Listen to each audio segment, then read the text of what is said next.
I'm David Schreiberg. I'm the CEO and founder of Vital Briefing. We are a global market intelligence company based in Luxembourg. It's my great pleasure to be here with Kai CURRY-LINDAHL, who is from Active Niche Funds in Geneva? In Luxembourg, sorry, in Lausanne. In Lausanne. And you are the fund manager for the Recycling Fund. Exactly. You are talking today about whether recycling is investable. That's so right. Let's start there. Is it?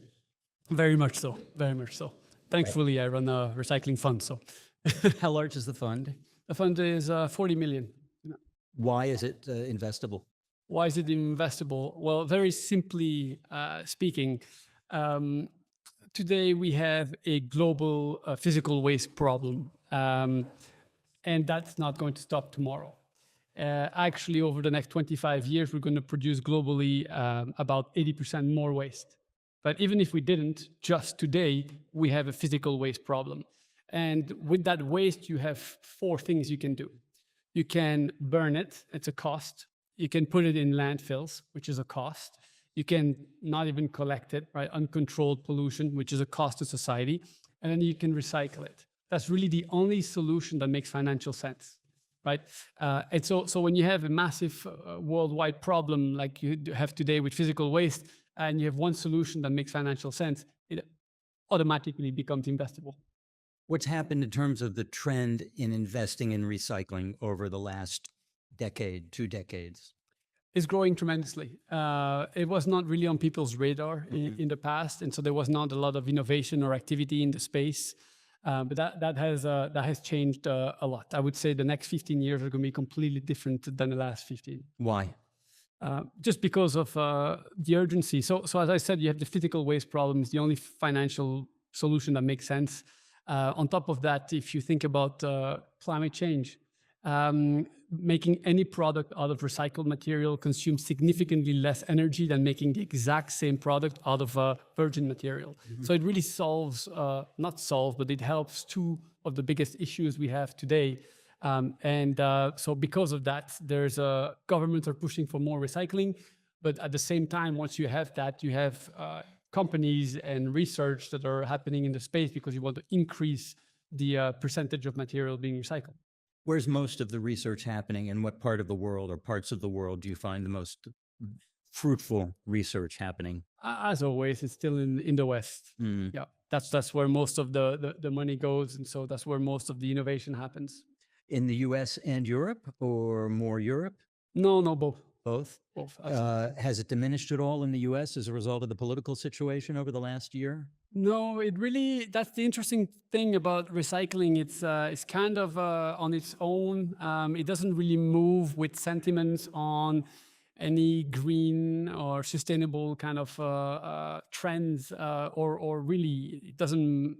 If you think about recycling, it's not a sector in and of itself. In recycling, you have steel manufacturers, you have paper manufacturers, you have plastic manufacturers, you have waste collecting companies with garbage trucks that do the separation, right? So they all kind of, they're all crucial to society, and there is no incentive to go against them by any government. There doesn't seem to be the same political pushback on recycling as there is in other areas of sustainability and sustainable investment.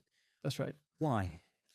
As I said, it's crucial to society, right? We want, I mean, even in the US, right? I mean, they're kind of going in the opposite direction of anything green, but they want to bring back domestic production of critical materials. Right. And recycling gives you access to this. And so it's kind of ignored on purpose, I would say. It doesn't seem to be as politically freighted or weighted as other areas. That's interesting. Right. It is not.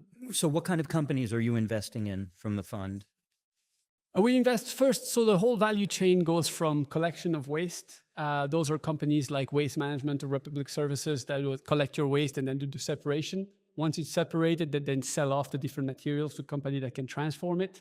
And those you would have a Steel Dynamics, who is one of the biggest steel recycler in the world, where they manufacture the end product with scrap steel. We do the same thing with paper manufacturing companies or copper manufacturing companies. We also invest in companies that make the machinery that helps automate sorting. If you think, one of your question was, what's the difference between recycling 15 years ago and going forward? One of the big bottleneck in recycling was sorting of the waste, which was done manually. We asked people to do it at home, but if it wasn't done at home, the companies had to hire a labor force to do it by hand. Now that there's so much interest in the space and there's so much value in the waste once it's separated, companies are now using robotics, AI, and lasers, if you want, that can separate waste with machines. How much is AI? So we invest in these companies as well. Okay. How much is AI becoming a factor in the recycling industry overall?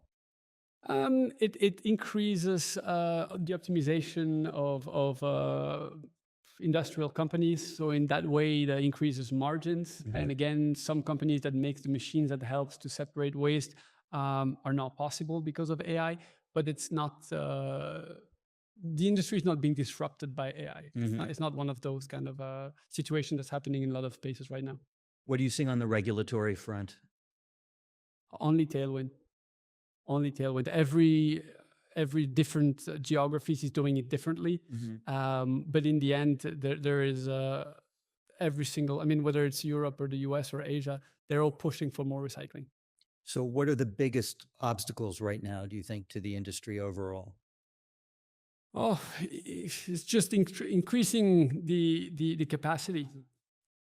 That's it. I mean, Asia still, they're in the infancy. So for them, they still need to grow their capacity to collect waste and to separate it. Once it's separated, then the industries that use the separated waste can grow. So that's actually an interesting point that I can talk about. A lot of people ask me sometimes, oh, I know that once I separate my waste at home, I know that the trucks that come pick it up, they mix it back all together and just throw it in a dump.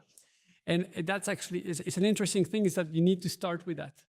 There's no industry that can use separated waste to make an end product if the separated waste doesn't exist. So you need to start by creating a constant input for that company to exist. And so that's why we ask people to start by separating waste. And then once you have a constant inflow of that waste, the separated waste, you can build the industry behind. And so that's what's happening in Asia right now. They're building the capacity to collect waste and to separate it, to then have the industry behind it. What countries specifically in Asia are you seeing the most gains? It depends on different stages that they are in.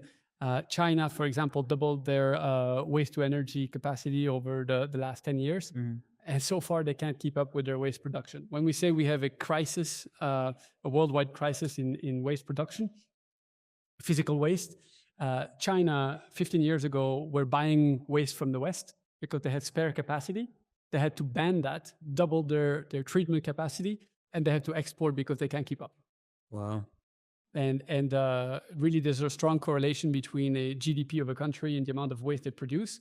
And China is at 13 when the West is between, I would say, 50 and 70. And China is going that way, and they can't keep up with their waste. So that's just how to put in perspective the problem that we have, and it's not about to stop. What about India? India, it's a problem, but right now it's also they're just part of collecting, right? It's majority of the waste there is uncontrolled, and they're trying to go to controlled, and then we can talk about recycling. Yeah. Okay. How useful are you finding this conference this day? This is your first time here. It is my first time here. Yeah.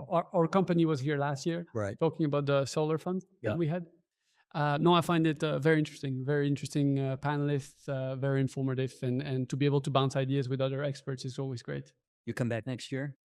I hope so. Okay, great. Thanks so much. Thank you.